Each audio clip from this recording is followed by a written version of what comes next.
Okay, we're just on 12 and I see participants streaming into the room. So we may as well get started. We've got quite a full program today. Tēnā koutou katoa, talofa lava, and a very warm welcome to you all.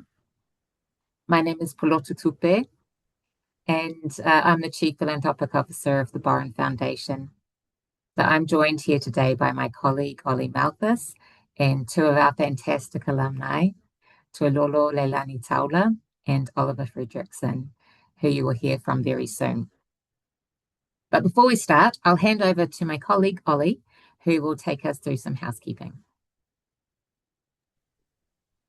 Thanks, Pilotu. Kia ora tātou, ko Oli tuku ingoa. Thank you so much, everyone, for making the time to join us for this lunchtime webinar. Just a couple housekeeping things real quick. Just an FYI that this webinar will be recorded and then uploaded online to our YouTube channel for those who were unable to attend. Please feel free throughout the webinar to enter your questions into our Q&A box, and then I can feed those through to Pilotu at the end. And I believe there should be an option to ask a question anonymously should you wish to. Yeah, that's all. Okay, great. So I'll take us through our PowerPoint. And what I'd like to do here is just outline the opportunities that are available in this round. And then also just go through a few tips for applying, and then we'll hear from our speakers today. So at the Borrin Foundation, we are working towards an Aotearoa New Zealand that is just, inclusive, tolerant and free. And our mission is to support legal research, legal education and scholarship that contributes to our vision for Aotearoa New Zealand. So we have two application rounds for individual funding. So in March, we invite applications for fellowships and the Borrin Foundation Travel and Learning Awards. And in August, we invite applications for our scholarships and the Travel and Learning Awards. So the decisions our decisions on funding for individuals will take into account the following guiding principles. So we aim to invest in people with a demonstrated commitment to the relevant field and to Aotearoa New Zealand. Practical impact is something that we take into account. We want our funding to be a catalyst for change in the people we support, as well as the field that they work in. Diversity, equity, and inclusion is something which applies across our entire individual funding program. One of the things that we are trying to do with the individual funding program is grow capacity in the justice sector and also grow talents. So what we're trying to do is invest in the development of people. We also want to focus our support on people who are working in areas of the law that are under-resourced or underdeveloped. And a very important question for our Grants and Scholarships Committee and our selection panel is the but-for question. So would our funding enable something to happen that otherwise wouldn't without our support? So one of the opportunities on offer in this round is the Te Pae Tawhiti Postgraduate Scholarship. And you'll hear later from Tuelolo, who was one of the recipients of this scholarship. So the pool of funding available is $120,000, which is to be split between multiple scholars. So to be eligible, you need to be a New Zealand citizen or permanent resident, an LLB graduate from a New Zealand institution or in your final year, or if you have an overseas LLB, you must meet the NZCLE requirements to practice in New Zealand. And very importantly for this scholarship, you need to demonstrate financial need that cannot reasonably be met from other sources of funding. So on our website, there's a lot of information about how it works and what considerations will be taken into account. But the things I wanted to draw your attention to today, that's a couple of things. So we can't fund retrospectively, but if you have already started your postgraduate degree, you can apply to cover costs that haven't already been met for the remainder of your study. And the other thing that we get a lot of questions about is how much people can apply for. So this is just sort of general guidance that we give, but by no means a hard and fast rule. Generally, awards of up to $40,000 will be considered for a 1-year course of study and up to $80,000 for a multi-year course of study. The other scholarship on offer in this round is the Borrin Foundation Ngā Pae or Te Māramatanga Postgraduate Scholarship. And so the pool of funding available is $80,000, which could go to one scholar or could be split between two. So you must be a Māori LLB graduate from a New Zealand institution, have a strong academic record, connection to Te Ao Māori, and future potential for leadership. Travel and Learning Awards. In any given year, the pool of funding available is $120,000. So we will award 12 of these per year of up to $10,000. And this is open to all legal professionals in Aotearoa at all stages of their career.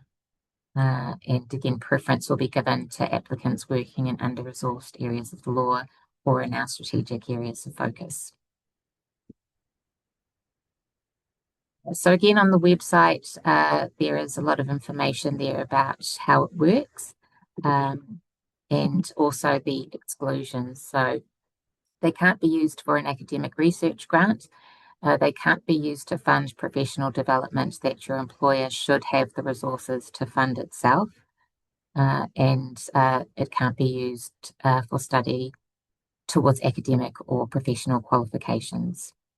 We also have general grant exclusions, which are on our website. Okay, so how to apply for all of our opportunities. You need to prepare your paperwork first and then submit this through our online application. So because the round is open now, the proposal template and application form is on the website. So you need to complete the template, including your proposal and personal statement. So we are quite strict about the page limits. So no more than 7 pages, maximum 5 pages for your proposal and 2 pages max for your personal statement. If you are applying for a postgraduate scholarship and you're doing an LLM by coursework only, where the proposal asks about your planned research, just explain your plan for your degree and what the focus of your study will be. The CV can be a maximum of 3 pages. Again, please stick to the limit. And then we ask you for 2 people to be your referees, people who will know you well and can speak to your abilities. We strongly recommend that you contact them first yourself to give them a heads up that we will be getting in touch with them. And on our website, we have a template to request written references. So once you have all the paperwork ready, that's when you can upload your proposal and CV as PDF files through our portal. And then we promised a few application tips. So earlier I talked about the but-for question. That's something that's really important to answer. So tell us what Borrin funding would make possible for you. How would we enable you to do something you wouldn't otherwise be able to? And sort of tied into that question is like for the Travel and Learning Awards, one of the things is that it shouldn't be for something your employer should be able to fund. So you might want to provide an explanation as to why your employer wouldn't be able to help you with the Travel and Learning Award. Oh, sorry, yeah, or Travel and Learning. Um, good applications help us to understand what your plan is. So the more specific you can be, the better. Yeah, before applying, you want to do as much research as you can about the university you're going to. If your plan for a Travel and Learning Award, for example, involves visiting institutions or government departments or host organisations overseas, make sure you've had a conversation with them first, because the more detail you can put into your application, the better. For scholarships, do tell us about other funding that you've applied for. It's expected that for postgraduate study overseas, you'll probably need several scholarships to make your dream a reality. So do keep us informed, as we will need to know if another award reduces your financial need. And then for scholarships, something that's really important because it affects eligibility is you can only apply for the next academic year. So we won't be able to consider applications for study that's taking place in the year after, or study that is starting in the year after the next academic one. And throughout any stage of the process, if you have questions, please contact Ollie. His email is on screen there and also on our website. And for this round, applications are due at 12 p.m. on Tuesday, the 1st of September. Yeah. So with that, there will be a chance to ask questions after all of our presentations, and you can pop them in the chat if you have them now. But it's now my pleasure to introduce Oliver Fredrickson, who undertook a fellowship at the Centre for Justice Innovation in London with the support of a Travel and Learning Award. And so I'll stop sharing my screen and hand it over to you, Oliver. And I'll start sharing mine. Kia ora everybody, ko Oliver Fredrickson toku ingoa. And yes, last year I had the very, very good fortune of undertaking a fellowship internship at the Centre for Justice Innovation in London, and could only do so really with the generous support of the Borrin Foundation, the Travelling and Learning Award, which we've heard about. And just at the outset, I mean, it is just such an amazing resource and opportunity.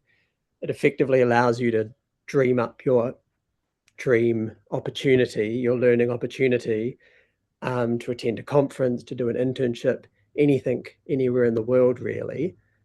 You arrange it yourself and then make the application, and fingers crossed that you get it because you follow all of the wonderful tips we've heard.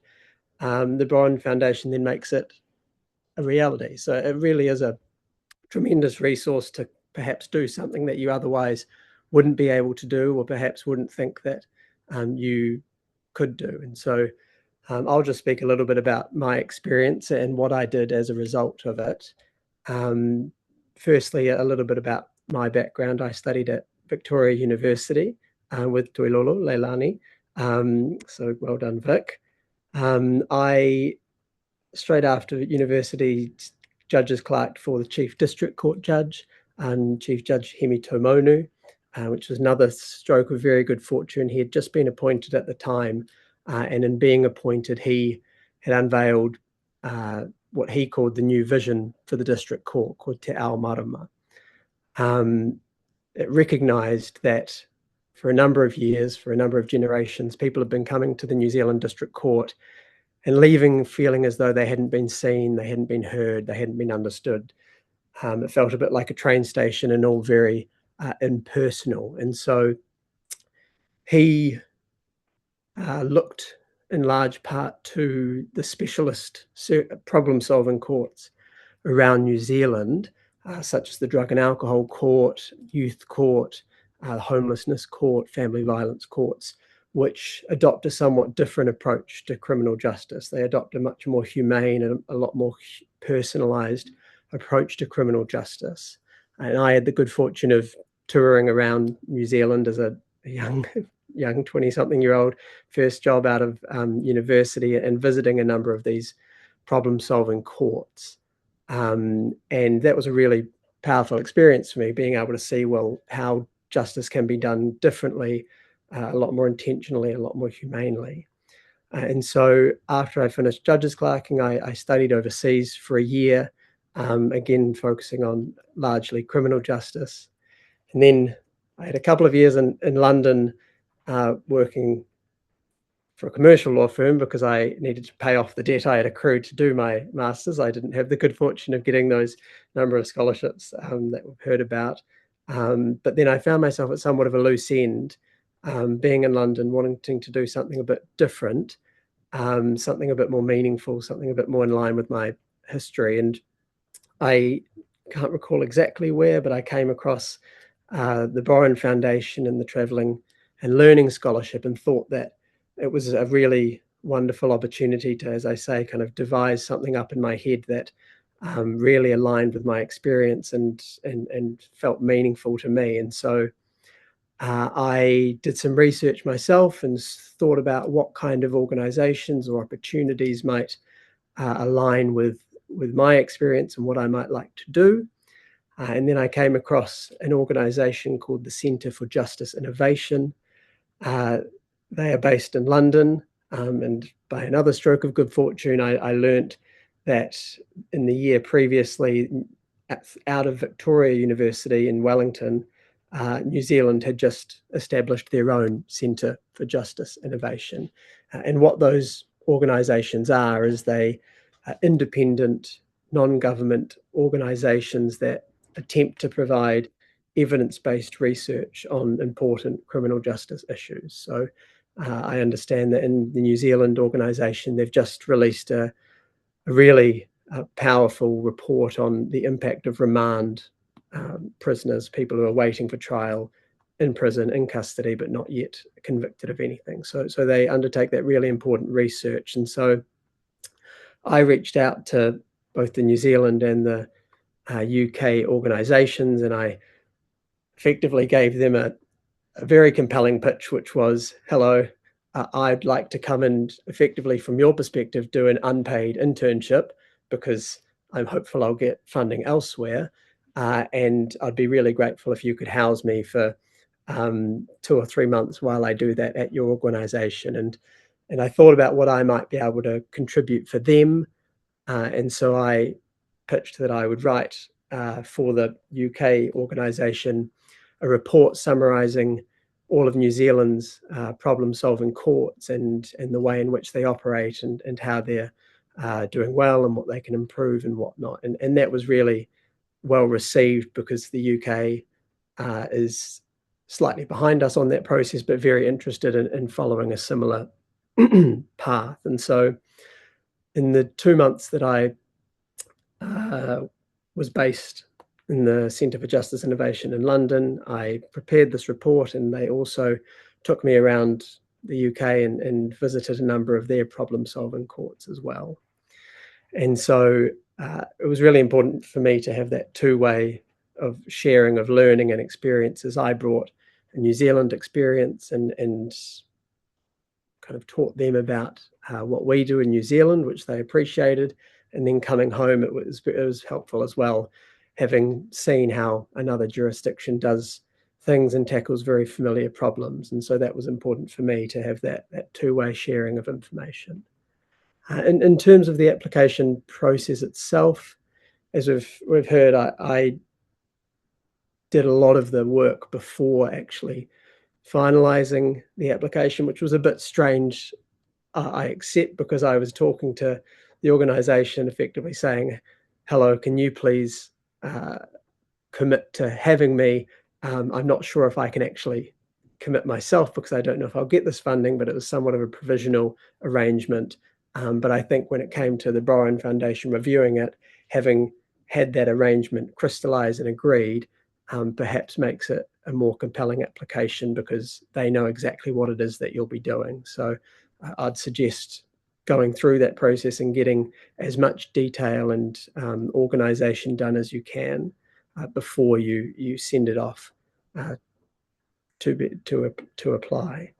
So that's my experience. Happy to answer any questions or be contacted if anyone has any questions that arise after the webinar. But yeah, very grateful to the Borrin Foundation. Had a tremendous time at the Centre for Justice Innovation, and would recommend anyone applying that has even an inkling that they may wish to do something similar. Oh, fantastic. Thanks so much, Oliver, for sharing your experience with us. Pleasure. Yeah. And those are, some really, really good tips in terms of preparing your proposal for the application process.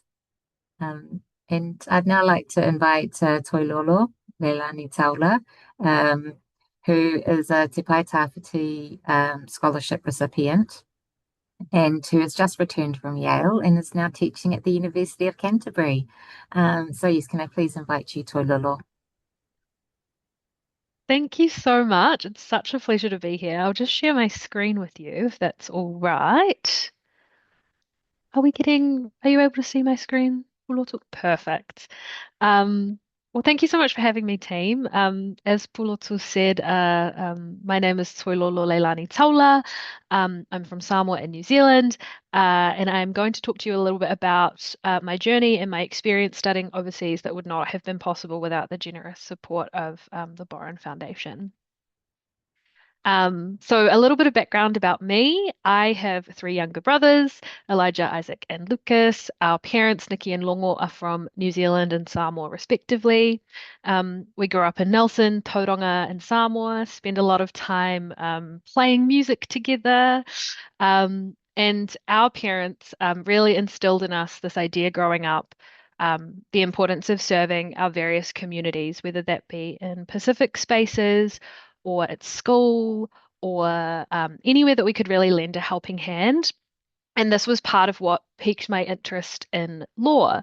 As I was growing up, I saw that there were ways that lawyers could move through the world and assist people with certain kinds of problems that were really important. And then, as many of you may have experienced, in high school, I was fairly good at reading and writing, and the rest was history. My teachers sort of told me, well, you should do law, they said. It'll be fun, they said. And so I wound up going down that path. My first few years at law school were honestly pretty tough.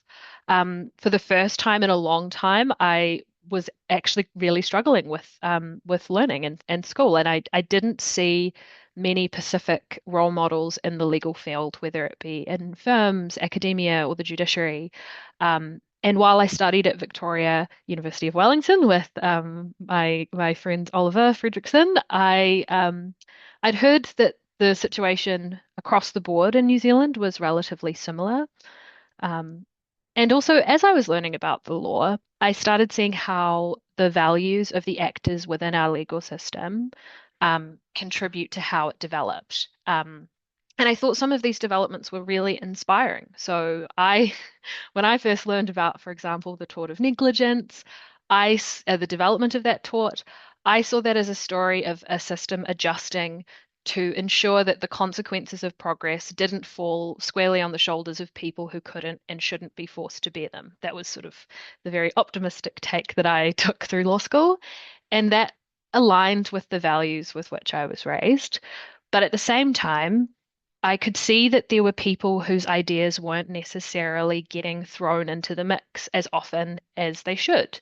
Law school was really hard, and it seemed anecdotally that on average, many first and family students, refugee students, Māori and Pacific students, and students from lower income homes found it harder to ultimately make it through. And if that were true, it would mean those perspectives on the law weren't making it up the chain as easily as perhaps some others. And the law is something that impacts us all. And while I didn't think I could save the world, I looked at this problem as something that I could reasonably, meaningfully do something about. First, by graduating as well as I could, and then by learning more about my own community, the law, and hopefully passing what I learned on to younger legal minds in the hopes that they could join the conversation. And this process of identifying a need that resonated with me and that I could feasibly help address was probably one of the most important parts of this whole process for me. It made the rest of the process, the applications for everything, and even my studies a lot more straightforward. Because as Lotso mentioned, there's when they're considering applications, this is the case, I think, for other scholarship bodies as well as for a lot of the universities that you might apply to go to.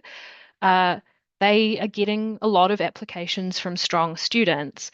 And in my experience, what I have found, and sort of the values that the Borrin Foundation seems to live by, is the idea that we like to help people who like to help people. And that was very much the impression that I got throughout the application processes.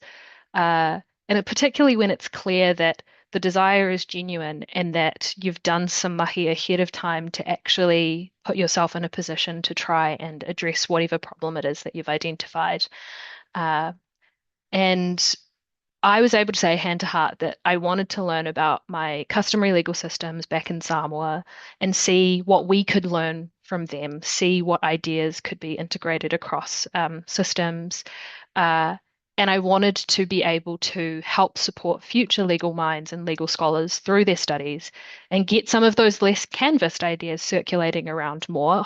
Overall, ultimately, I hope improving our legal system for our entire community in Aotearoa.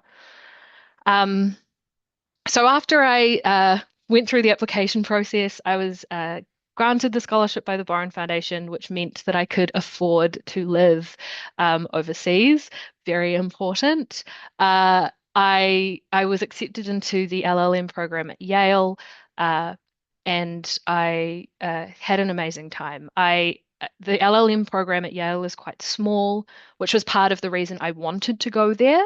It meant that I would be able to form meaningful relationships with my peers, and they were from all over the world. So it meant I could learn about where they came from, share my own stories, and it proved to be a great call for me. We were a very tight-knit bunch. We still chat quite regularly. These relationships have endured since the degree ended. We help each other out as sounding boards for ideas, making connections internationally and people in our fields, and the more mundane stuff like how to file taxes, which if you go to the US, surprise, it is a nightmare. So it's very helpful to have people on your team while you're over there. And these guys that I studied with really seemed to get it, and I'm still so grateful to have them in my life. I was also able to stay connected with people from Aotearoa who were either studying with me or passing through the US. So being a Kiwi overseas is really interesting. We always seem to be able to find one another. This first photo on the left is from the premiere of the movie Tina. And I didn't realize it at the time, but my friend Zach in sort of the back left, very, very back left corner was who was in the film. And the director and other cast members were holding a Q&A afterwards. And so the Kiwis at Yale crew got to see them afterwards, which was really, really fun and interesting. And I got to sort of feel like I was kind of studying as well, because I was writing about customary legal systems and the ways that these values sort of shape community norms. So I wrote that off in my head as like a little bit of study, which was great for my well-being. And then on the right there, I was really fortunate to find a good crew of Kiwis at Yale, not all of them in law, some of them in law. And we were able to sort of manaki the Chief Justice as she came through for a conference at Yale. So we might be a little country, but we know how to support one another well. And this was another gorgeous part of the experience for me. I was able to do some really meaningful work and research with like-minded people at the Lowenstein International Human Rights Clinic and at other Yale Law School clinics and clubs. This picture on the left is my clinic team. They took me out for my birthday, which was very sweet. And they worked with real issues, real stakeholders on key human rights issues. This is something that some US universities do, where they'll have hubs of students that actually engage with real people doing actual projects and work. And there were a lot of relevant international human rights projects on the go while I was over in the US, which was, I just got back in May. My supervisor for my final paper was actually the head of that clinic, Professor Claudia Flores. She was a real inspiration and support for me. And so by pursuing an LLM overseas, you get to work with people who are really invested in their work and knowledgeable in their field. And there's something really addictive about that in the best possible way. I was able to, while I was there, produce a paper on the intersection in the Samoan domestic violence context of human rights values and Samoan customary values, and I'm hoping to publish that work in the very near future. And finally, I'll just say there's so many other extracurricular things that you are able to do as part of being a student again. My cohort, we became very, very close. We went to football games. I actually joined a band while I was over there, and we played at the law school prom. And all of that sort of in the round, I think, shaped my experience of the United States, law school, and has meant that the connections that I forged while I was over there really endured. And all the while, Ollie and I were in touch. Ollie Mathis were in touch.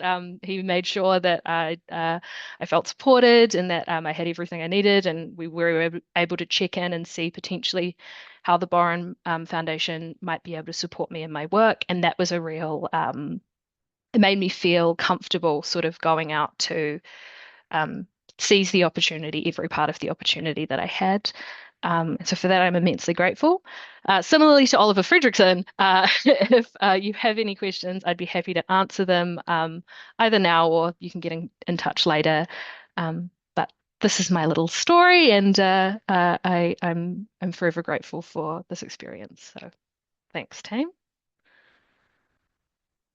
Well, thank you so much for that, Tuilolo. It's so wonderful to hear how it all went for you. And and thank you both for joining us today. And also, it's just great to have you back in Aotearoa, bringing your learnings back to make a difference in our justice system here.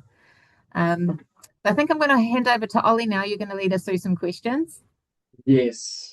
Thank you, Pilotu, and thank you as well to both of our amazing presenters. So this is the Q&A portion of the webinar. There should be a little Q&A box available to put your questions in. But in the meantime, I'm going to run through a couple of questions we have received already this round and feed those to Pilotu. So first of all, Pilotu, if I am applying for study at multiple different universities, should I mention all of my options in my proposal or focus on just one? Yeah, so at the proposal stage, it's fine to be in the process of applying to multiple universities. That seems to be the situation for a lot of our applicants. So just make sure that that's laid out clearly in your application, and do keep us informed once you find out the outcomes of your applications to universities. Cool. Am I able to apply for funding from multiple scholarship and award funding pools if I'm eligible for multiple awards? Oh, okay. So you're talking about our own, so Borrin scholarships. So if you're eligible to apply for multiple different scholarships, or you're eligible to apply for a travel and learning award and a scholarship, are you allowed to apply for multiple in the same round? Yeah, so candidates are eligible to apply for Borrin scholarships or fellowships. So you're encouraged to choose the most appropriate avenue for yourself. So, for example, you could be eligible for both a Te Pai Tawhiti scholarship and a Ngā Pae or Te Māramatanga scholarship. But just be aware that they have different criteria and different questions. So you will have to fill out the different forms if you apply for both of them. And also, something that's important is to not split the amount of funding that you are applying for over 2 different scholarships. Apply for the full amount in each scholarship. Cool, thank you. Do I need a law degree to be eligible for individual funding? So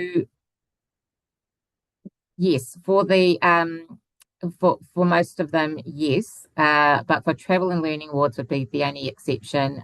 You can be a postgraduate student of law, so that means you could be doing a PhD in law without having done an LLB first.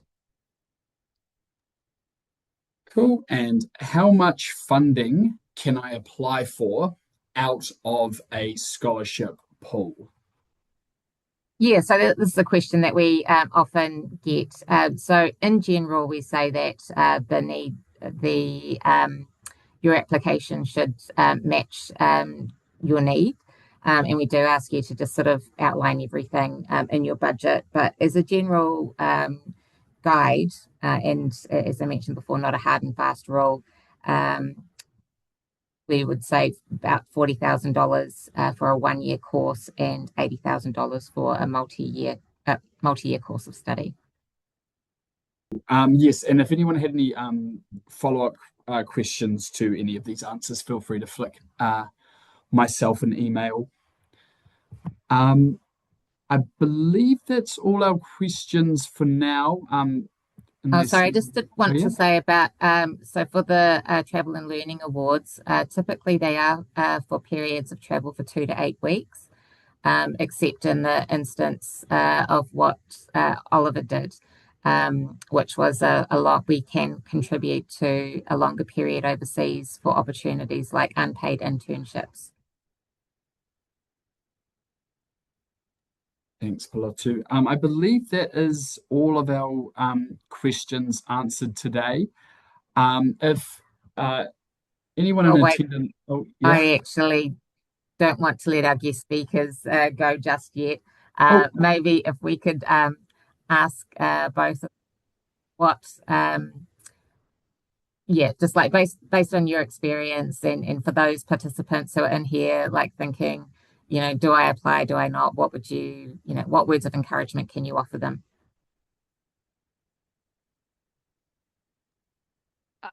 I'm happy to give my view. So I think for me, at least with the award that I got, I do think that ahead of time you should be, I think one of the good ways to go about the process is to identify that need. So like to go where you're needed and to know that you're needed.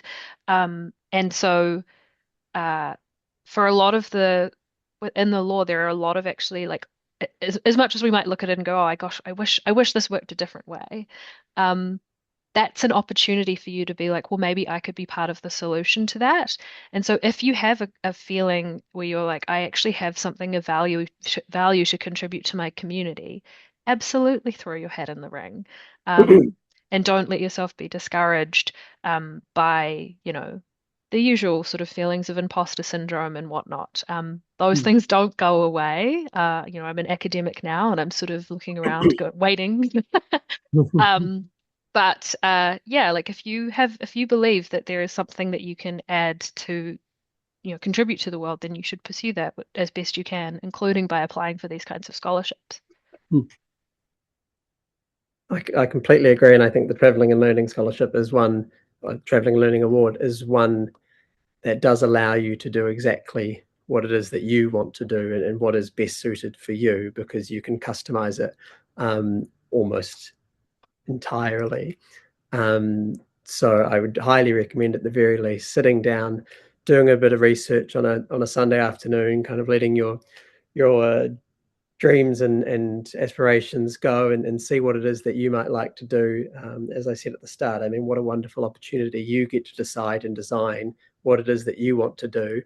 Do a little bit of arranging and then submit the application and explain why it is that you want to do it and the good that will come of it.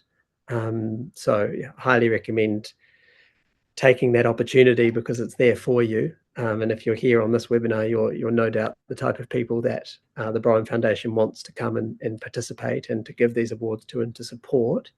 And so absolutely go for it. Just thank you so much to Toilolo and to Oliver for joining us today. I think it's really nice to actually hear from people who've gone out and had that experience overseas and been through the process. And also just wonderful to have you guys back in Aotearoa, New Zealand, bringing your learnings back and sharing them, because that's for us, what it's all about. Thank you to everyone who's joined us online today. We really look forward to receiving those applications from you and reading about all the wonderful ideas that you have for things that you want to do. So we're always at the end of an email to answer any questions if you need help throughout this process. And thanks very much, ka kite, and we'll give you back 15 minutes of your lunchtime. Kia ora, thank you very much. Kia ora, thanks team. Ka kite.